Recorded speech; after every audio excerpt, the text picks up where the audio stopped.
Hello, everyone. Welcome to our live NCLEX Hour in Review session. And if this is your first time joining us, we're currently on day 26 of our free 90-day NCLEX review series, and we cover a wide range of nursing topics, and we'll be providing rationales for 2000 NCLEX questions. So tell your friends who are also preparing for the NCLEX. Our sessions are completely free. And don't forget to like, subscribe, and also enable notifications to stay updated with our latest content. Now, for more information, please check the description box below. And we do appreciate your feedback. So make sure to share your thoughts and questions in the comments, and we'll gladly clarify any topics for you. Now, we're also offering the NCLEX review course today at Stancoast NCLEX Coaching. So kindly visit at www.stancoastnclexcoaching.com for personalized guidance and also to tailor your needs. So make sure that you're engaging with our lectures and to tackle over about 3,000 NCLEX taught questions with interactive learning. So you can explore our 10-hour animated video course and also enjoy flexible study sessions with about 100 hours of preparation time. So you will be able to boost your confidence using our on-demand video library and also with mock exams. So this is something that you can access for an entire 6 months, including 200 plus NGN test questions to make you fully prepared for the examination. So kindly study at your own pace as well and to use our user-friendly platform designed for your success. And we are here very committed to supporting you every step of the way. Now, we will be focusing today on the nursing management for a patient with pulmonary hypertension. So let's get started. Now, we're going to have to define first what this disorder is. So basically, this is going to be the increasing pressure in the pulmonary arteries that exceeds about 25 mmHg while the patient is at rest. And this is going to be measured, typically obtaining through the right heart, catheterization, and this will give us an idea of how the pressure has increased in the pulmonary arteries.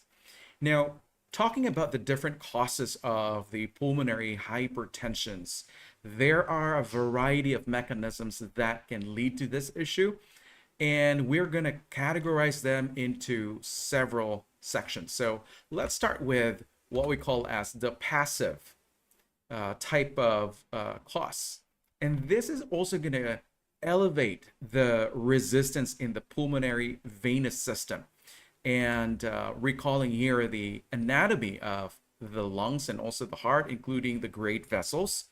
The problem here is basically in the left side of the heart. This is what causes it.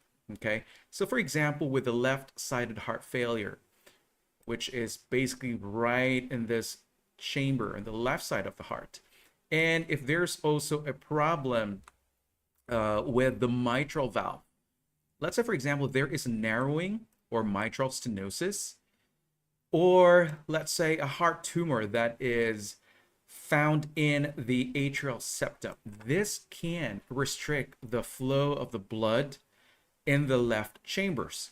And so it can go lead to some complications wherein there will be buildup of the blood into the left atrium, and this will somehow cause backup into the pulmonary circulation. So the blood will go back into the pulmonary veins, both the right and the left sides, and they're going to end up causing high pressure into the pulmonary circulation. All right. Now, the other the other problem here with the passive is that it could be like I've said, this is caused by the tumor that is quite benign. So again, it will create that high pressure in the left side of the heart. Now, there's also that hyperkinetic, there is that kind of like shunting or an increasing blood flow to the left and leading to increased blood pressure to the right heart. Okay, and this is going to be caused by the ASD, or the atrial septal defect, wherein there is a hole in the upper chambers of the heart. So this could be around here in this section, and maybe with a patient that may have the patent ductus arteriosus, wherein there is an opening between the aorta and the pulmonary artery. So that problem could occur here if that defect is present in this patient. Okay, so there is an abnormal passageway between the aorta and the pulmonary artery, increasing also the pressure into that branch. Now, there's also, in this case, rather, in the hyperkinetic cause, there is that left to right shunting, which allow extra blood flowing into the lungs.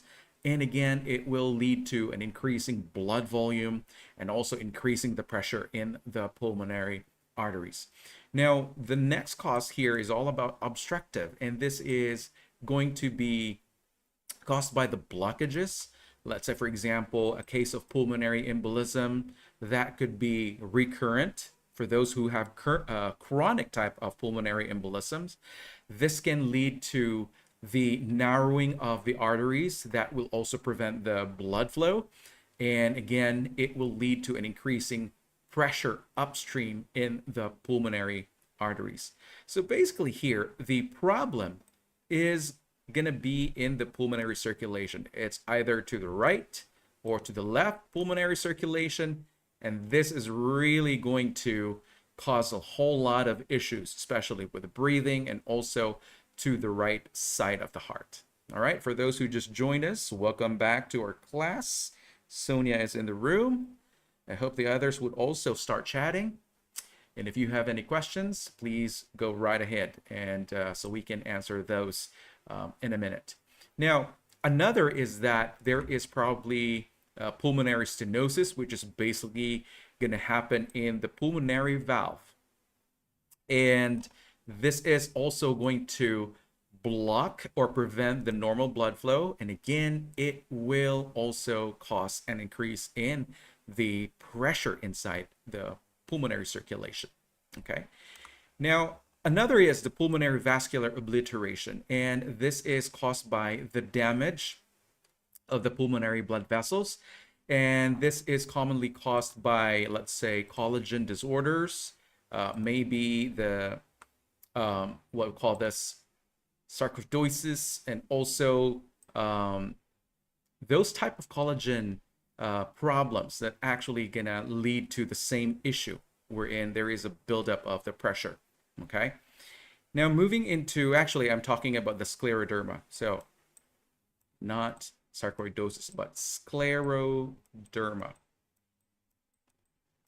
This is a collagen vascular problem that can lead into stiffening of the blood vessels and will damage and eventually will obliterate the blood flow. And we are going to also talk about the end result of the vascular diseases, like the collagen vascular diseases. It can lead to the inflammation and also scar tissues in the pulmonary blood vessels. And again, it will reduce the number of available blood vessels for circulation and eventually will increase the pressure in the pulmonary circulation. Now, there is also a problem with the pulmonary vasoconstriction, and we have those as the COPD, or could be the obstructive sleep apnea, OSA. So these are known pulmonary problems that can lead into the constriction of the pulmonary arteries, because with these two, there is chronic low oxygen levels, and this can cause the arteries to constrict. And again, the constriction will lead into increasing resistance in the blood flow, and again, will result to increasing pressure in the arteries. Okay. Now, we will be classifying the different types of pulmonary hypertension here. So I really want to draw your attention here. And to start with, this is going to be classified as like group 1. So what is this group 1 classification? So this will include those pulmonary arterial hypertension group, wherein there is that constriction of the arterioles. And this could be idiopathic, which simply means that we really don't know the cause, or it could be caused by familial or genetics, or it could be inherited, or it could be caused by veno-occlusive type of disorders, wherein there is the scleroderma that I was talking about. So this is going to be in the group 1 category. And this is also going to affect the younger to middle-aged women, because they are the known group of people. So this is highly prevalent in younger middle-aged women.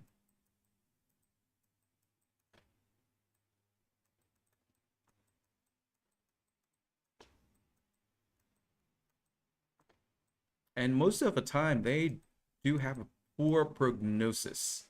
And we don't have that exact explanation yet regarding that.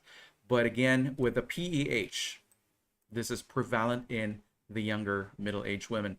Now, with this type of group, most often people that are diagnosed with a PEH will live about 2 to 3 years after the diagnosis. Very short. And this is really going to make the treatment very difficult as well, because probably the patient has already reached the end stage lung problem, and also affecting a whole lot the right side of the heart, maybe end stage heart failure as well. Now we're going to talk about the group 2. We have the left heart disease falling into this category, and so this is going to be associated with those valves or the heart muscle itself. So in this problem here, the exact cause, it's because of its association with, let's say, atrial septal defect, and also problems in the left side of the heart. And if there is that problem, so for example, if there is decrease or impairment in the pumping of the blood, it can also lead to a backup of, let's say, the pressure into the lungs, leading to the hypertension. And one of those is the mitral stenosis. Okay, this is very common, and this is going to restrict the forward flow of the blood into the left ventricle. So in this situation, what we're going to notice is that there is going to be backup of the blood coming from the left ventricle to the left atrium and going into the pulmonary circulation in the pulmonary itself, the pulmonary arteries. Now for the group 3, so what is going to be included in this group? Well, this is going to include those lung diseases that can cause chronic hypoxemia. So as I had mentioned, this will be all about COPD or interstitial lung disease, and also the obstructive sleep apnea. So any of those lung problems can also lead to the pulmonary hypertension. Okay, as I have said, if there is chronic hypoxemia, this can cause the pulmonary arteries to constrict. Now moving forward here with the group 4, this is caused by the thromboembolic type of diseases. So if the patient has recurrent pulmonary embolism, then this will cause the blood to backflow, increasing the pressure also in the pulmonary circulation. Or it could be caused by some kind of a tumor that will get into the lung blood vessels, the same effect as well. Now for the group 5, this is going to be what we call as miscellaneous. And this is going to kind of like the catch-all for things that don't really fit into the other categories. So this will include those conditions, maybe some kind of a tumors that pressing into the blood vessels. So here, finally, sarcoidosis is here. We got the Langerhans or the Langerhans cell histiocytosis, which is also affecting the lung structure. But in general, guys, what we really wanting to identify is that most of these groups actually will cause the lung or will cause the arteries basically to narrow, and they will become blocked, and the same end result will occur. It will cause higher blood pressure in the pulmonary circulation. Now, again, let's go back to the heart structure here. If that pressure is elevated in the pulmonary circulation, let me change this to a highlighter, a pointer. So if there is increasing pressure in the pulmonary circulation itself, this will lead into backflow of the blood, causing an increasing resistance in the right side, which is basically the right ventricle. So the complication is going to be most often the right-sided heart failure. So when you're going to think about the pulmonary hypertension, think about the right side, which is going to be the target site. Okay. Now moving forward here with the assessment findings, we'll talk about shortness of breathing, of course, because the lungs has that higher pressure inside. This means that there will be less oxygen that will get around, and it's going to make that person very hard to breathe, especially when they are engaging in some sort of activity. Climbing a flight of stairs would be difficult for them. And also if there is fatigue, this is going to make the person really exhausted, even though throughout the day they will get so tired, no matter how much rest they are trying to get. And so that simply means that the heart is working extra to push the blood through the narrow arteries, and they just can't keep up, and so leaving the person really feeling worn out. Now, another manifestation here is the chest pain. So this is going to occur most often when the person is exerting effort. They will feel that tightness or pain in the chest as if they are having the angina pectoris type of pain. And the reason for that is the increased pressure in the pulmonary circulation, which will cause the heart to work harder. Okay.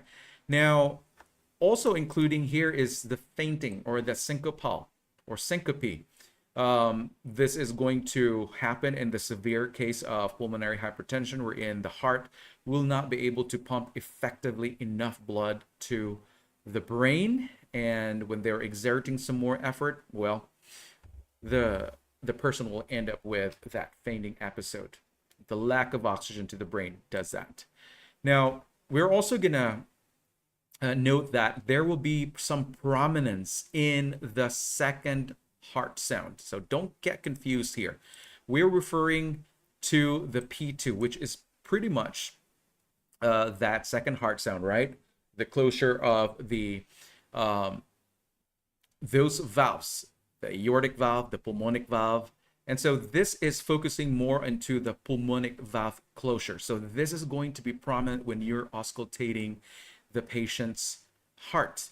And this is going to be associated as well with the lift in their chest. So this is very noticeable. And this is caused by the ventricular enlargement, especially into the right side. Now, going back into the prominent second heart sound, the P2, the reason why it's kind of audible through auscultation, it's because the pressure in the pulmonary circulation makes the pulmonary valve close more forcefully because of that higher pressure. And so you will hear this P2 sounding a lot louder than what a normal person should have. Okay.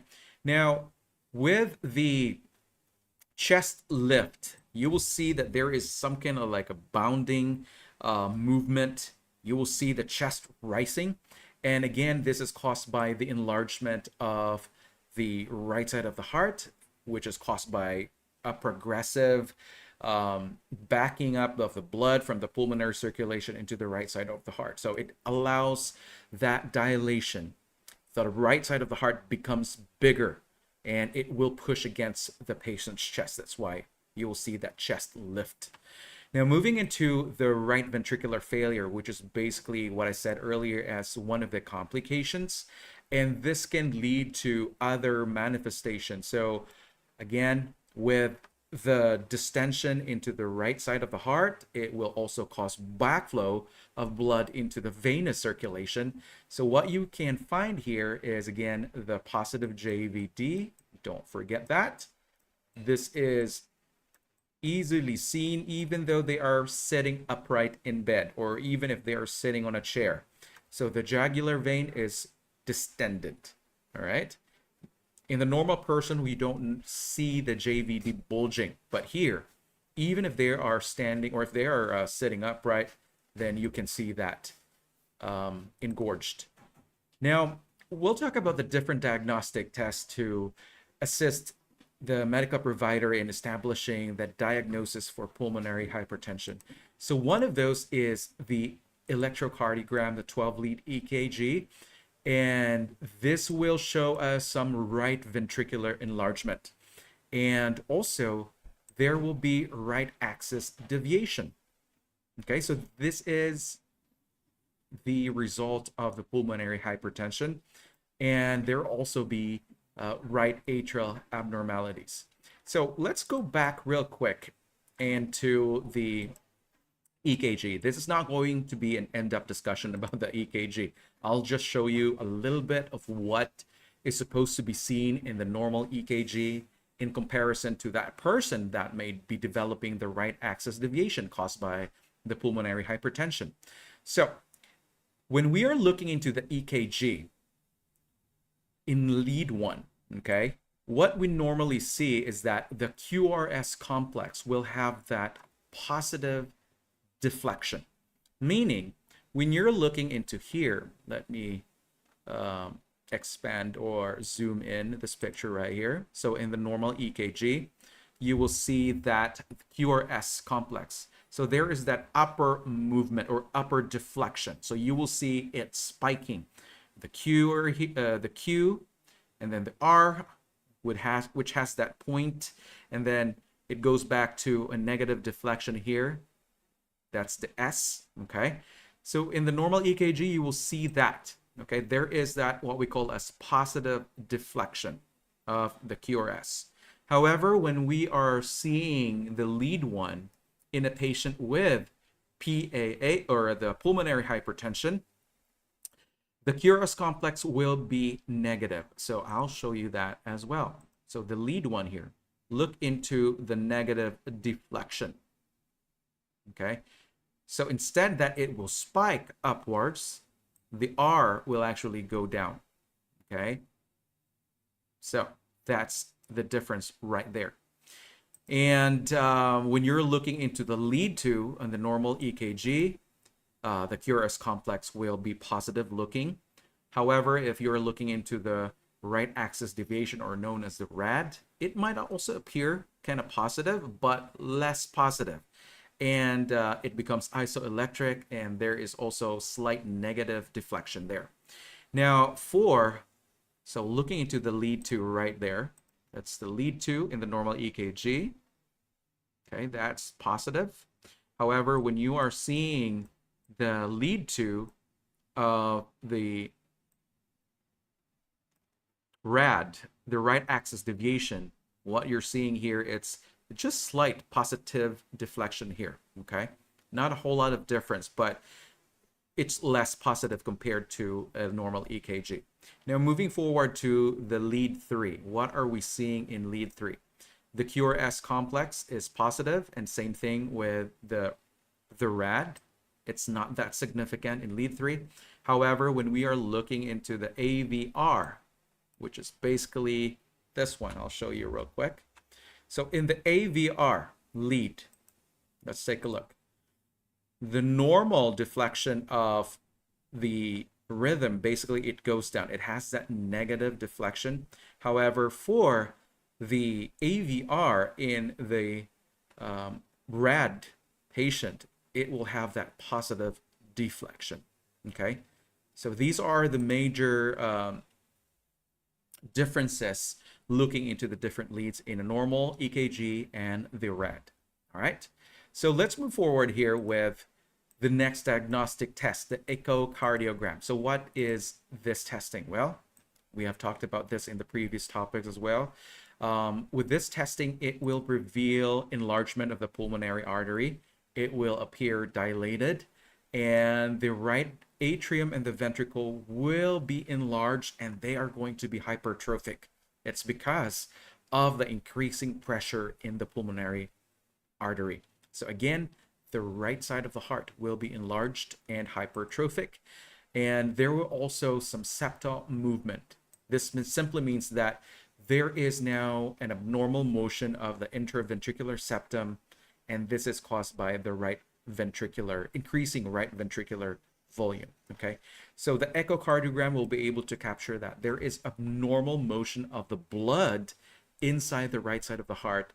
That is because of the accumulation, increasing blood volume in the right ventricle. Now, another diagnostic test that will aid the medical provider to establish the diagnosis is the right heart catheterization, or the cardiac cath. And this is going to be done with the use of the Swan-Ganz catheter. And this is going to confirm the patient's pulmonary hypertension. And this will also show an increase mean arterial pulmonary pressure, which is going to be above 25 mmHg. Okay, so this is the criterion to establish the diagnosis. Okay, elevation of the pressure of greater than 25 mmHg. And I have here the normal range, which is somewhere between 8 to 20. This is the normal value supposedly when the person is at rest. Okay, however, for that person, they will be having greater than 25 mmHg pulmonary artery pressure. Now, what would the preparation include when we are sending the patient for the right the cardiac catheterization? Okay, just to give you an idea here. I'm not going to talk about the entire procedure, but just to give you just a little bit of information on what is involved in the preparation, but not the entirety of it. Okay, we will talk a little bit more of the cardiac cath in the cardiovascular concepts. And so with the procedure, especially in the cardiac cath, to check the pulmonary artery pressure, this will require the medical provider to keep the patient sedated, or at some point they probably would stay awake. But most of the time, the patient will be sedated or in a sleep mode with the use of a local anesthetic agent to be injected into the insertion site. And most often, this is going to be placed or introduced into these groin area, or could be the arm or the neck. Okay, so these are the common site of the cardiac catheterization. And after that, the catheter will be inserted into the large vein, and this will be advanced into the right side of the heart and also threaded into the pulmonary artery, which is basically right here. Let me zoom this in. Okay, so again, this is going to be threaded into the right side of the heart. So this is the insertion is into the upper part of the body. So yeah, you will see it in different ways. If it's in the lower extremity, then you will see the advancement of the tube or the catheter from the lower part of the body. Okay, so here we have the catheter. It is going to be advanced into the pulmonary artery, and there we will be able to know the different pressures. Also, capturing the pressures in the right atrium and also the right ventricle and the pulmonary artery. So again, guys, the insertion itself, the use of the Swan-Ganz catheter can also capture the different pressures, the right atrium, the right ventricle, and also the pulmonary artery. And here there is also that measurement of the pulmonary capillary wedge pressure, which will give us a better idea how the left side of the heart is functioning.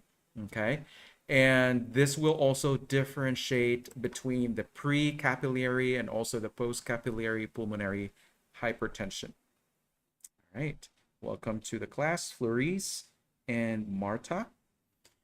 Now, how is the information interpreted here? Well, like I've said earlier, if the mean arterial pressure is greater than or equal to 25 mmHg, then that will confirm the diagnosis of the PH, okay, or the pulmonary hypertension. Now, additional information can also be obtained through the use of the cardiac cath. It will also measure the vascular resistance of the pulmonary artery. Let me just write this down here real quick. It also measures pulmonary vascular resistance, and it will also, let me just put resist and period, pulmonary vascular resistance, and it can also measure the cardiac output, or CO. And this will also give us better understanding the severity of the pulmonary hypertension and the underlying cause of the problem. Okay, so we'll move forward here with the treatment of the pulmonary hypertension. And the treatment here will be multifaceted. It will also be customized according to the underlying issue in order to address the specific condition. And so if the problem is caused, let's say, by a clot, then the approach of the treatment would be managing or preventing the formation of the blood clots. But if the other causes would be like COPD or the obstructive pulmonary disease, then the treatment plan will include in managing the manifestations or managing the issue itself, okay, the COPD or the obstructive pulmonary disease. Now, in general, guys, we will be talking about the use of the vasoactive agents or the vasodilators, and this will be useful in treating the group 1 pulmonary hypertension. As I've said, this is all about the group 1 pulmonary hypertension. Now, these medications under this category will be tested supposedly. So this is what we refer to as the vasodilator testing. And this is going to be conducted during the cardiac catheterization. And the reason for that is to cause or to determine if the blood vessels in the lungs will respond to the vasodilator medications, which can really open the blood vessels or dilate them, and also reducing the blood pressure. So again, before we are going to start giving the medication, it has to be tested first with the cardiac catheterization procedure. Now, naming the different medications under the vasodilator category, this can include the inhalation of the nitric oxide, okay? And this is going to be helpful in dilating the pulmonary arteries and eventually decreasing the blood pressure in the lungs. Now, we also have the phosphodiesterase inhibitors. This is commonly used in men with the erectile dysfunction, right? But this can also help in managing the pulmonary hypertension regardless of the gender, okay? Because the effect here is basically to relax the smooth muscles, especially the blood vessels, the pulmonary arteries, arterioles. So this is going to benefit the patient.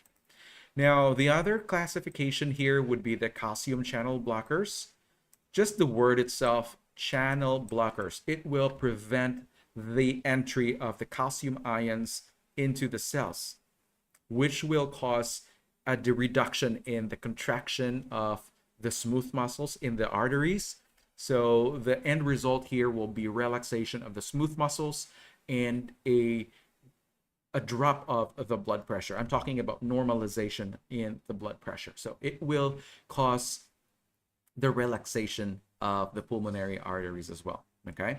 Now, another classification here is the prostacyclins or the epoprostenol. And this is a medication that can also mimic the natural substance in the body that will cause the blood vessels to dilate. And also it has a anticoagulant effect. So again, this is going to cause vasodilation, and it also has that anticoagulant effect. Have you heard of these medications, guys, in your pharmacology?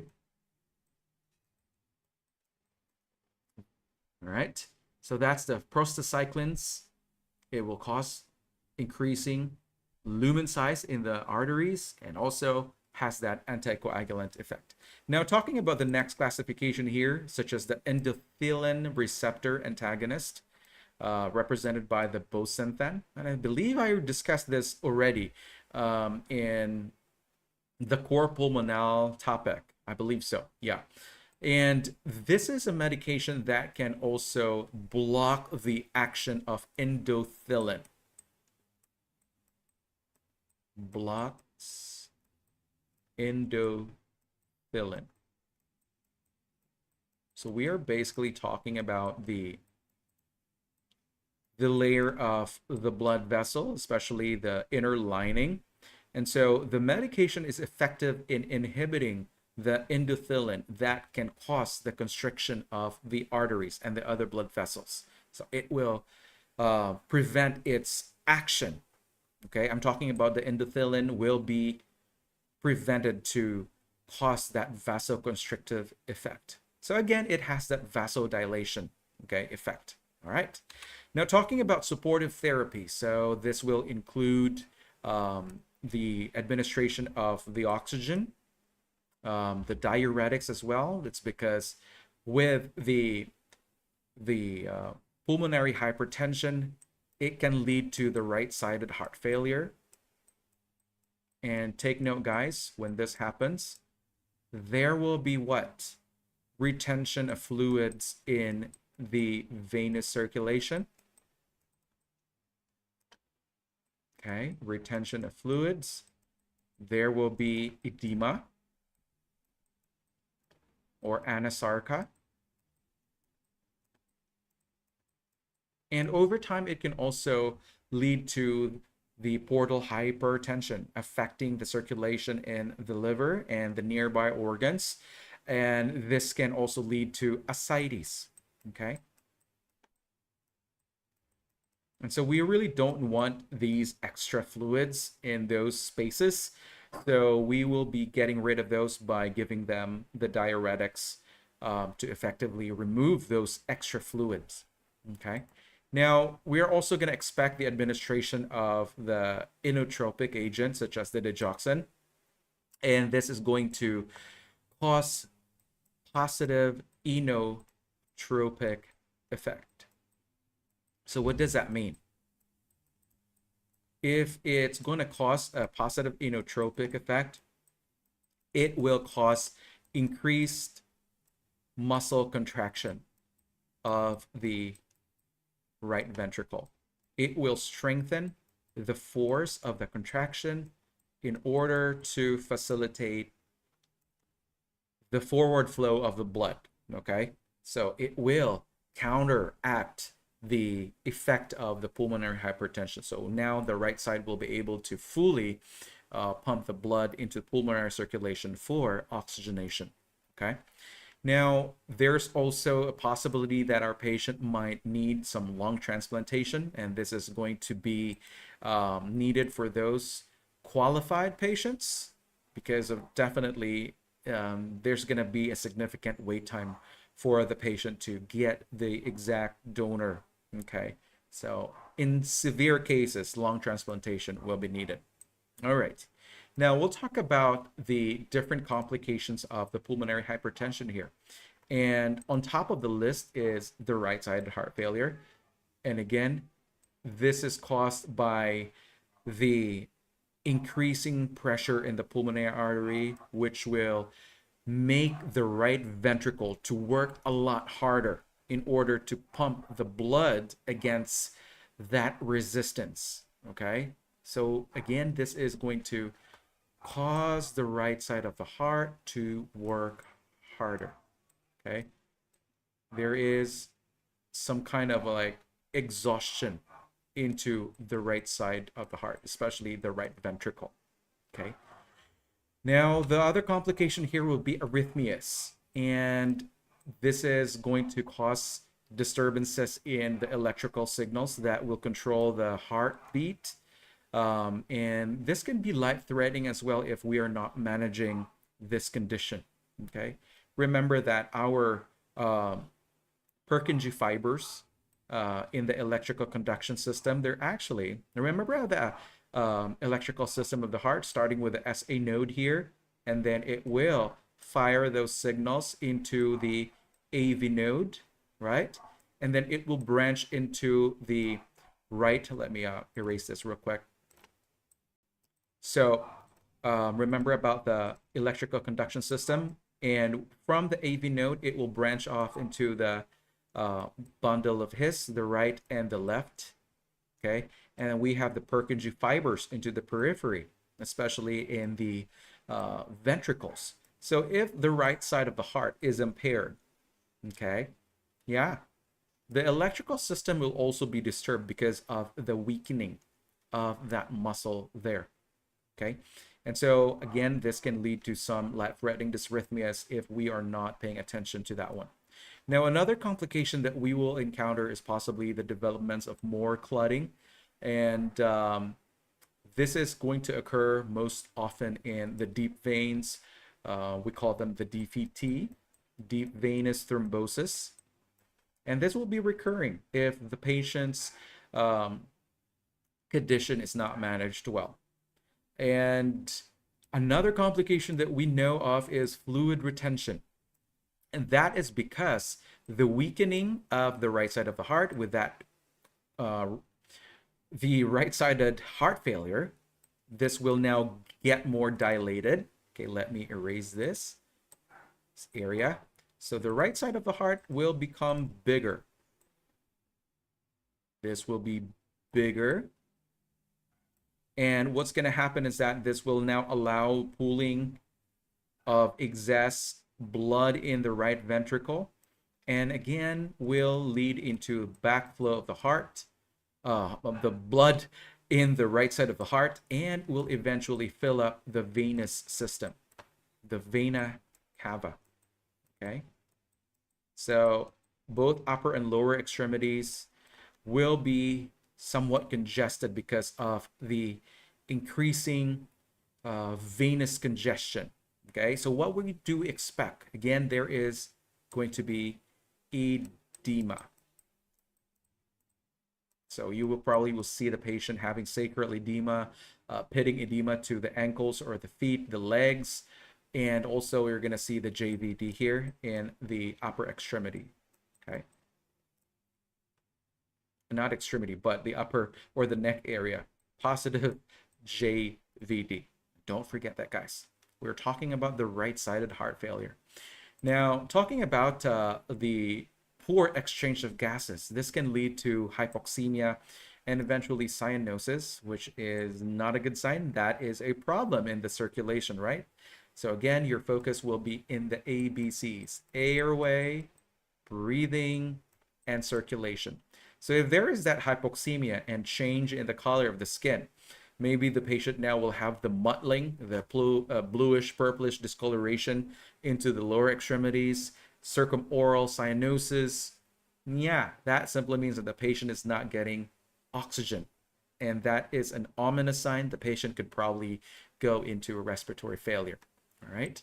Now, this can also complicate into the end-stage lung disease if the manifestations are not managed well.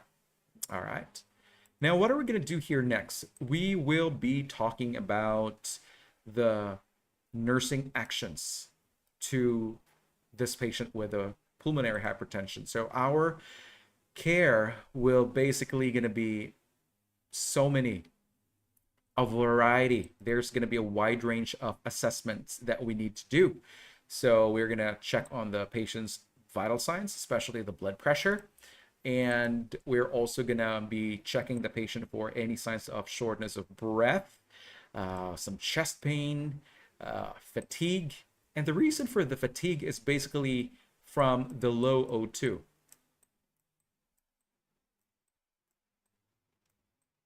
Right?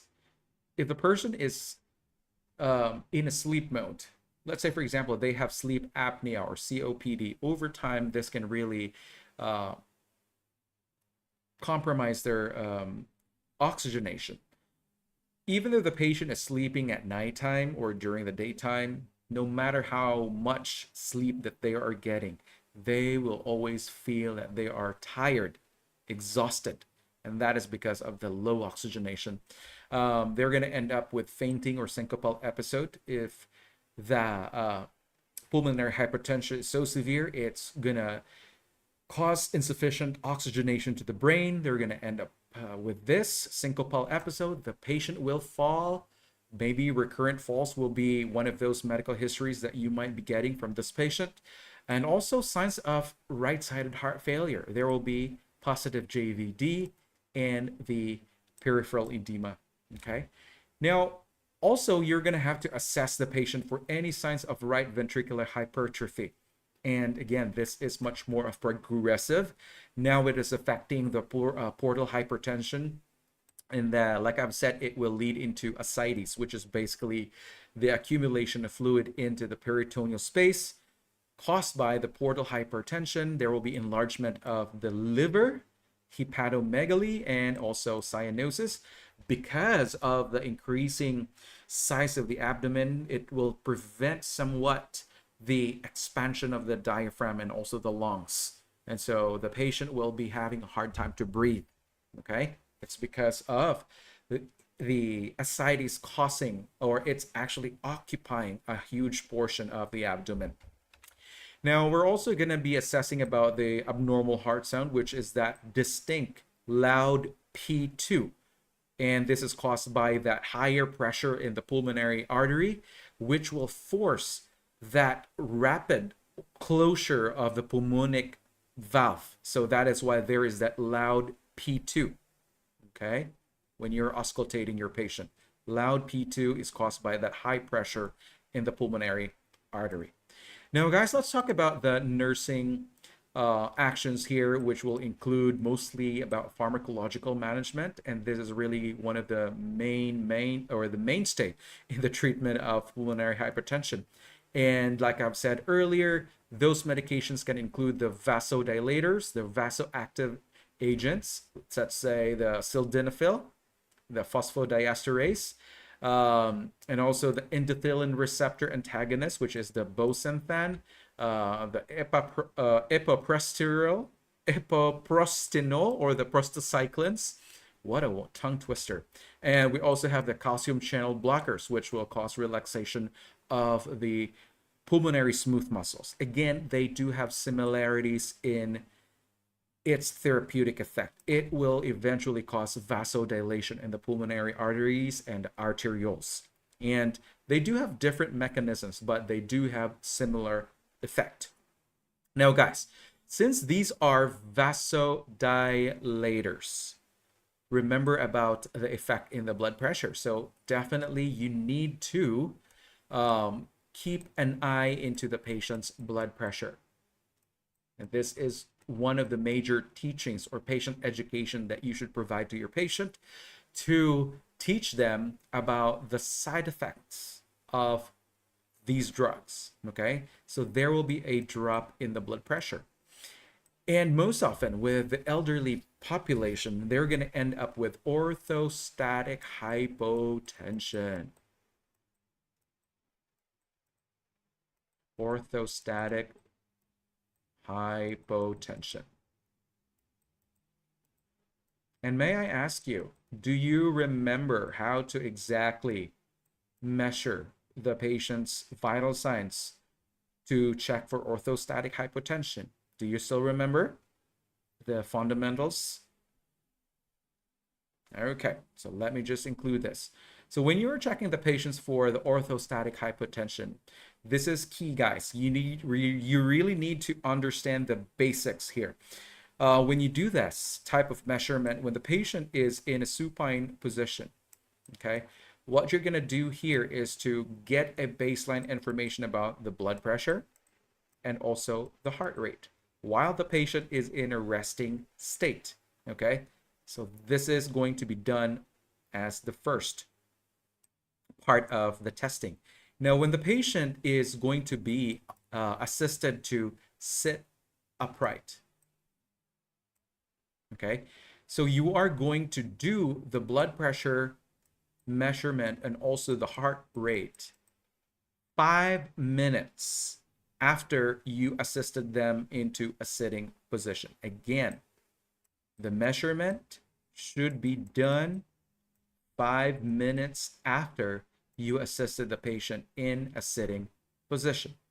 Now, if there is a significant drop in the blood pressure, so for example, the blood pressure in the supine position is 120 over 80, and let's say the heart rate is somewhere between maybe 85 to 90. Let's just put 85 here. And 5 minutes after you assisted the patient into the sitting position, maybe the blood pressure dropped, let's say 108 over 60. Yeah, that's a significant drop right there. That's more than 10 mmHg drop. So this is very significant. The heart rate might end up going up because of the drop in the blood pressure. So maybe there is a change now. The heart rate probably would be 90 BPM. Okay. And around this time, you really need to be with the patient. Do not leave the patient when you are doing the orthostatic checking. Okay. Do not leave them. You got to be at the patient's side around this time because they can potentially fall. Now, to continue the testing, you're going to assist them in a standing position. All right. And again, you're going to have to wait 5 minutes to check another set of the blood pressure and the heart rate. Okay.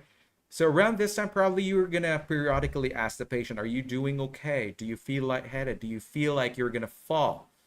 Make sure that you are actually standing right next to the patient just to catch them just in case they are going to end up rolling onto the floor. So again, the blood pressure will be checked or the heart rate will be checked 5 minutes after you assisted them in the standing position. So this is the accurate way of doing it. And again, if there is a significant drop, let's say 10 mmHg difference from the previous reading, then that is gonna qualify, or that is one of the criteria for this patient that they have orthostatic hypotension. All right, enough about that.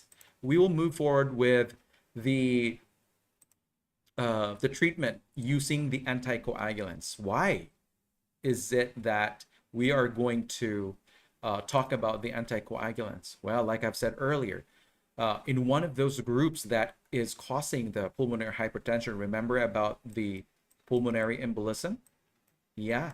And so if the patient has recurrent pulmonary embolism, they're definitely going to require lifelong anticoagulation to prevent the development of new clots. Okay. And this is going to be a little bit going to require some more of the patient's participation and proactive participation because they need to really comply with the medication regimen. Same thing with the diuretics. This is going to be helpful in getting rid of the edema, such as in a case wherein the patient already developed the right-sided heart failure. So definitely they don't need that excess fluid in their extremities or the ascites also. So we're gonna remove those extra fluid. Guys, talking about diuresis, okay, as a result to the diuretics, what would you worry if the patient is taking the diuretics at home? What would you think would be the complication due to the diuretic therapy? Well, the complication that you can anticipate here will be fluid and electrolyte imbalances. Fluids and electrolyte imbalances, especially if we are talking about a loop diuretic such as the Lasix or furosemide, it's going to target a whole lot of electrolytes such as the potassium, which is the main cation inside the cell. And if the patient has other problems, let's say atrial fibrillation, if they have hypokalemia, yeah, it can do a whole lot of problems. Or let's say maybe the sodium level will be too low, there will be hyponatremia. This can also lead to some more problems, especially neurological problems. In some cases, wherein the sodium level gets so low, they're going to end up with falls. They're going to get seizures, and also they will probably become comatose if the sodium level is severely low. Now, we're also going to talk about the oxygen therapy. It's because of the poor oxygenation processes inside the lungs. They're definitely going to need a setup of oxygen at home as well at the time of discharge. Now, patient education is very important, guys. We definitely need to help them in recognizing the manifestations, and also if they are going to develop some worsening of their problem, especially if they're developing those complications. We definitely need to teach them about what to watch for, what to report, what side effects the medication may cause them. Okay, and we want to also teach them about the follow-up appointments that they need to go to, in case they have that scheduled appointment. And also they need to be taught into the lifestyle modifications, making sure that they are going to deal with the dietary changes, maybe low sodium diet, maybe some fluid restriction, smoking cessation, and also to avoid those high altitude locations, which can really exacerbate those symptoms. Okay, so we're going to talk about, so here we got medication compliance is one. There's also lifestyle modification, and we are talking about here the diet, like I have said, sodium restriction, if there is edema, right? But if in case there is, let's say, sodium loss because of the therapy, then that is something that we need to adjust as well. Or the patient will be advised to take in normal amounts of sodium. And what else? We're going to have to also encourage smoking cessation, especially if the patient has COPD, which is basically one of the causes of the pulmonary hypertension. So this will help them out as well. Smoking cessation and the avoidance of high altitude. So you might be asked this in the NCLEX. Maybe the patient is planning to go for a vacation to the highlands, maybe Colorado. Avoid high altitudes. Let me just finish this real quick and I will answer the question. Again, this will trigger the increasing pulmonary hypertension. So the question is from Grace. Wouldn't diuretics further cause more hypotension? Yes, it can do that. But again, in the patient with a pulmonary hypertension, remember that they're going to complicate into the right-sided heart failure, right? And so the goal of the therapy, the inclusion of the diuretic here, is to get rid of the excess fluids in the body in order to lessen the burden of the right side of the heart, which is basically the right ventricle. Okay, because when you have a patient that has exacerbation of the right-sided heart failure, you just don't want to ignore this. You really need to address that by giving them the diuretic medication. Okay, but it doesn't end there. The care doesn't end there, just giving them the medication. We have to teach them to watch for their blood pressure as well. When they are at home, they can measure their blood pressure. So if in case they're going to end up with the hypotension, orthostatic hypotension, then this will also call for an adjustment in the blood pressure or the diuretic dosing. Okay, so this is going to be important in the teaching, that if in case they're going to feel like, hey, I'm always feeling lightheaded most of the day or early in the morning after I take the diuretic or the high blood pressure medication, And so if they have these manifestations or the side effects, you need to teach them that they should report the symptoms to the medical provider, and so we can address those, we can mitigate those side effects. Okay, so I hope, Grace, I answered your question. So your question also was, why bosentan? Okay, remember about the bosentan. This is classified as the endothelin receptor antagonist. So the medication's therapeutic effect is to basically antagonize, it will inhibit the endothelin. So what is the effect of endothelin? It's supposed to cause vasoconstriction. So if we are inhibiting the effect of the endothelin with the use of the endothelin receptor antagonist, then this will address that problem of vasoconstriction. It will now cause relaxation of the blood vessel. The smooth muscle of the blood vessels will happen here. It will cause the dilation of the blood vessel because of that therapeutic effect. It will now relieve that high blood pressure. So I hope that I was answering your question. All right. Now moving forward here with our patient education, it is very important that part of the lifestyle modification here will also include teaching them to avoid over exertion. So what does that mean? Well, if your patient is known to do some weightlifting, yeah, that's not gonna fly with this. So weightlifting, using those heavy dumbbells, no longer gonna be applicable for this patient. So that will only cause some more strain to the heart muscle and will cause pulmonary hypertension. So overexertion needs to be avoided overall for this patient. Now we're going to talk about the psychosocial support, which will be very important for our patient. We're going to have to alleviate the symptoms, ease their breathing. We're going to make sure that we are also allowing them to pace their activities in order to prevent fatigue and make sure that they have a comfortable environment overall. Now, here we are also going to provide emotional support to the patient, and we're going to refer them for counseling as much as we can, because this can really impact the patient's lifestyle and also their mental health. And what we can do here is to refer them to counseling services if needed. Okay. Now, nutritional support is another thing, guys. We are going to work with the dietitians. Make sure that you collaborate with them in order for the patient to have a heart-healthy diet plan.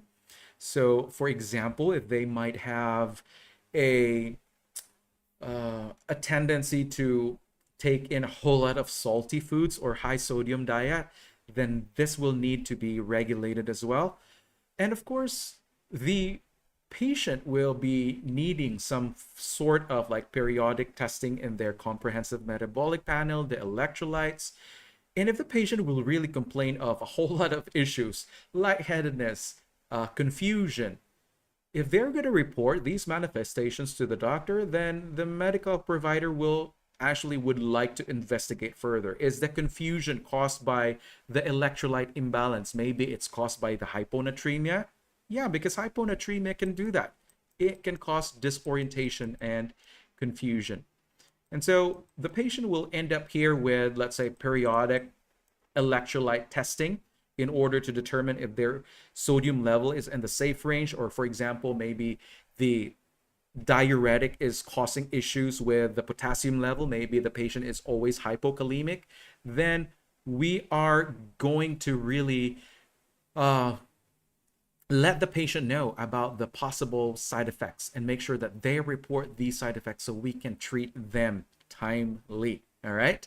So with the nutritional support, again, we are going to collaborate with the dietitian, nutritionist. Yeah, as nurses, we can also do this. We can also share information, but we we do a lot of things. I mean, we get so busy, and so we definitely need to get help with a dietitian or nutritionist so they can give much better information to the patient, which will be kind of like helpful. Probably they're gonna tailor really the diet that we don't know much about, and so yeah, always seek help. Another is follow-up care. What would really be um, what would this mean? Follow-up care. Well, it will include those follow-up visits at the medical provider's office in order for monitoring the patient's manifestations, and also if there is progression or if there is effectiveness in the therapy. Well, thank you, Grace. Thank you for that question. I like that when you're asking questions. So please ask questions in the chat. Now, also, we can arrange for, let's say, diagnostic testing, maybe echocardiograms, or it could be catheterizations or blood tests if there are more symptoms that might trouble the patient. Okay. It doesn't mean that these tests can only be done once. No.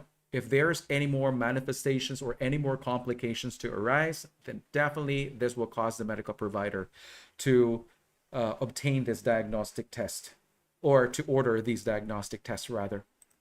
Now, we're also going to have to teach the patient to be prepared for possible complications. This is going to be important, guys, because like I've said, if the patient will end up with, let's say, an exacerbation of the congestive heart failure, they're going to be probably drowning in their fluids, right? They're not going to be able to get enough oxygen, even though they're already using the oxygen at home.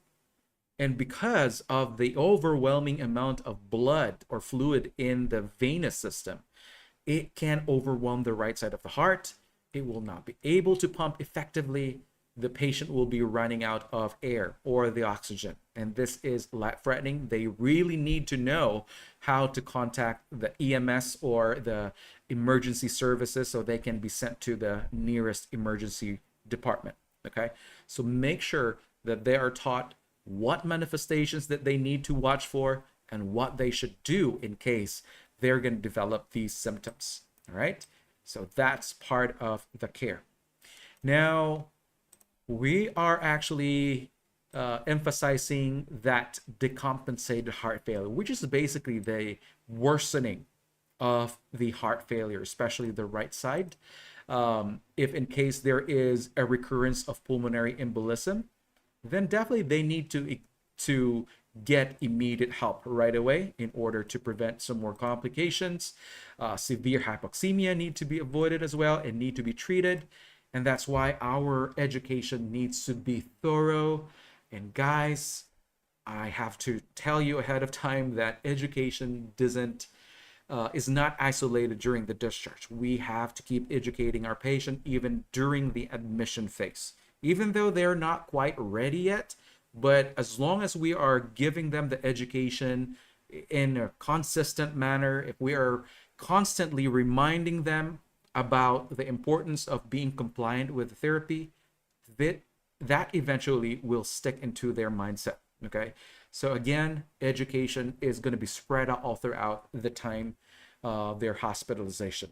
Okay, and so to recap this discussion, the pulmonary hypertension is basically marked by the symptoms such as exertional dyspnea, that chronic fatigue, the onset of chest pain because of the increasing workload by the heart muscle, and they're also going to end up with syncope. So these are the most common symptoms that will be seen in a patient with pulmonary hypertension. Again, exertional dyspnea, there will be fatigue, there will be chest pain, and syncope, or maybe multiple falls.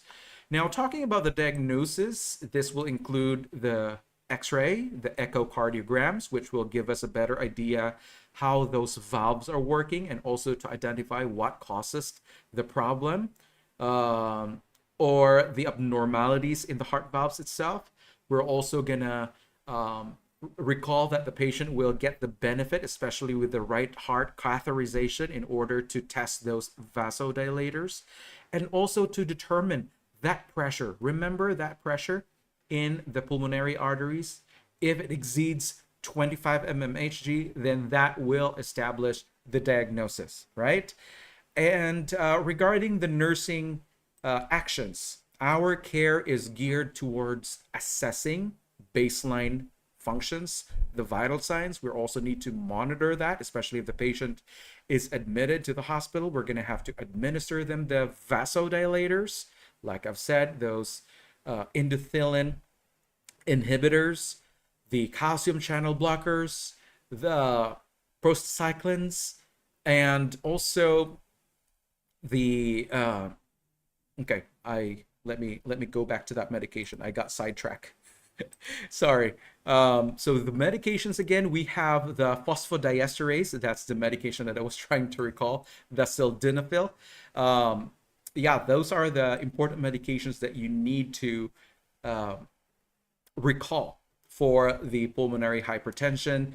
And same thing with the treatment that we're going to have to provide to the patient. Make sure that you are collaborating with the other members of the team, let's say the dietitian, in order to help them with their diet.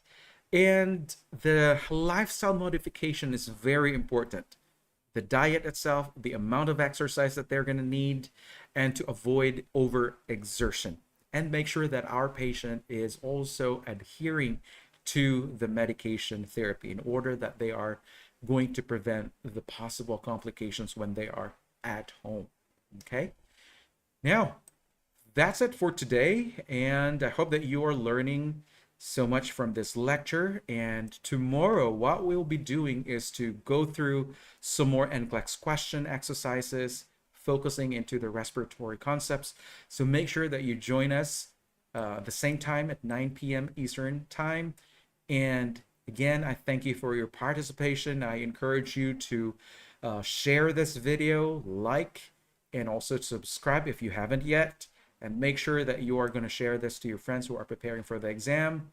And that's it for today. You take care and have a great day. Bye-bye.